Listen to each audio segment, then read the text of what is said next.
মালদা জেলার হরিশ্চন্দ্রপুরে নেমে এসেছে শোকের ছায়া। ভিন রাজ্যে কাজ করতে গিয়ে প্রাণ হারালেন এলাকার পরিযায়ী শ্রমিক সুবল রোজক। সংসারের হাল ধরতে উত্তরপ্রদেশের নৈরাতে কাপড় সেলাইয়ের কাজ করতে গিয়েছিলেন তিনি, কিন্তু ভাগ্যের নির্মম পরিহাস, ফিরলেন না আর নিজের ঘরে। এই মর্মান্তিক খবর ছড়িয়ে পড়তেই ছুটে যান গরিবের বন্ধু নামে পরিচিত মাতিউর রহমান। শোকস্তব্ধ পরিবারের পাশে বসে তিনি শুনলেন তাদের কান্না, অসহায়তার গল্প, ভবিষ্যতের অনিশ্চয়তার কথা। চোখের জলে ভিজে উঠল চারপাশের পরিবেশ। দুঃখের এই কঠিন মুহূর্তে মানবিকতার এক উজ্জ্বল দৃষ্টান্ত স্থাপন করে মাতিউর রহমান মৃত সুবল রোজকের স্ত্রী কবিতা রোজকের হাতে 1,00,000 টাকার চেক তুলে দেন। শুধু আর্থিক সহায়তাই নয়, তিনি দিলেন ভরসা, একটি আশ্বাস, আপনারা একা নন। কবিতা রোজক আবেগ ভরা কণ্ঠে বলেন, এই দুঃসময়ে কেউ পাশে না দাঁড়ালেও মাতিউর রহমান ছেলের মতো হয়ে আমাদের পাশে দাঁড়িয়েছেন। আজ মনে হচ্ছে আমার একজন ছেলে আছে। এ বিষয়ে মাতিউর রহমান জানান, আমি সকল গরিব অসহায় মানুষের পাশে আছি। সকল মায়ের ছেলে আমি। মানুষের দুঃখে পাশে দাঁড়ানোই আমার কর্তব্য। নিউজ 7 বাংলা, হরিশ্চন্দ্রপুর, মালদা।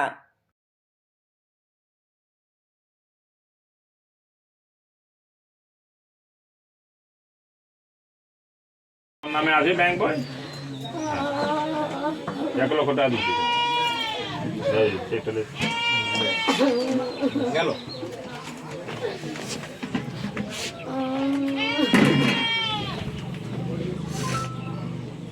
স্টেট ব্যাংকের নাকি টাকা বেশি করে ঠিক করে দিব। ওরা এগুলো তা হবে না। ওই যে হলদিবাড়িতে একটা ছেলে বারবার ফোন করছে। মতিউর রহমান, গরিবের বন্ধু। কেমন লাগলো বাড়িতে এসে? কি সাহায্য করলো আজকে? আজকে আমাকে এই স্বামী শ্রাদ্ধের জন্য 1,00,000 টাকা দিল। 1,00,000 টাকা পেলেন? চেক দিল আজকে? বলছি কেমন লাগলো? আমাকে এসে দেখলো, এই তো আমার অনেক, কেউ তো দাঁড়াচ্ছিল না পাশে, চলে আসলো। আর কি বললেন? আর মারা গেছে, ঘর দুয়ার করেছিল করবো। কোথায় কাজ করছিল স্বামী আপনার? কি কাজ করতো কাকু? কাপড় সেলাই করতো। কাপড় সেলাই। কবিতা এসেছিল? বন্ধু এখানে এসছেন, এসে আমাদের গরিবকে 1,00,000 টাকা নিয়ে দিয়ে গেছে। তার নাম হচ্ছে মতিউর রহমান। বলছি কেমন লাগলো এই যে? খুবই সুন্দর লাগলো। ওরকমই লোক পাঠায়, তারপর ভগবানের দোয়া না থাকলে কিন্তু কাজ হয় না। বিশাল বড় এগুলো ভগবানের দোয়া আছে বলে আজ গরিবের ঘরে সে এক ছেলে রূপে দাঁড়িয়েছেন। করেছিলাম আমি ওই ভিডিও বানিয়েছিলাম। ভিডিও ইসে দেখেছিলাম যে মারা গেছিল নয়ডাতে, সেক্টর 58-এ। তো সুবল রোজক, তো আপনি যে জানেন আমি এই যে বাইরে মারা গেলে কোনো অ্যাক্সিডেন্টে 1,00,000 টাকা দিই আমি। ওই জন্য ভিডিও দেখে আমি এসেছিলাম কাজের কাছে। কাকি তো খুবই দেখছি গরিব, মানে গরিব তো আছে, তো খুবই গরিব। তো আমি বললাম যে আমি আপনার সাথে আছি, আর 1,00,000 টাকা আমি দিলাম। আপনাকে আমি গরিবের বন্ধু ছেলে, আমি তো ছেলেই তো, সবারই ছেলে। হরিশ্চন্দ্রের বাসী গরিবের জন্য সবারই ছেলে।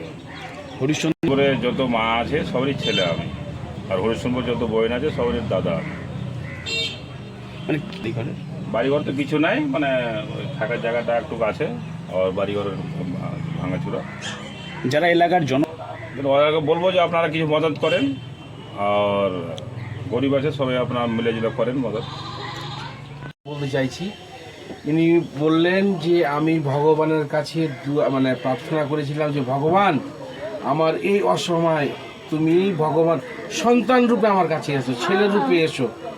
তো আজকে গরিবের বন্ধু এসছেন, তাকে তিনি ছেলে এবং ভগবানের কাছে প্রার্থনা স্বরূপ তিনি পেয়েছেন। এর থেকে বড় প্রাপ্তি আর হতে কিছু পারে না। গরিবের বন্ধু মানুষের হৃদয়ে এবং মানুষের পাশে যেভাবে জায়গা করে নিয়েছেন, তাতে আমরা চাইছি আগামী দিনে তিনি সেইভাবেই মানুষের পাশে থাকবেন।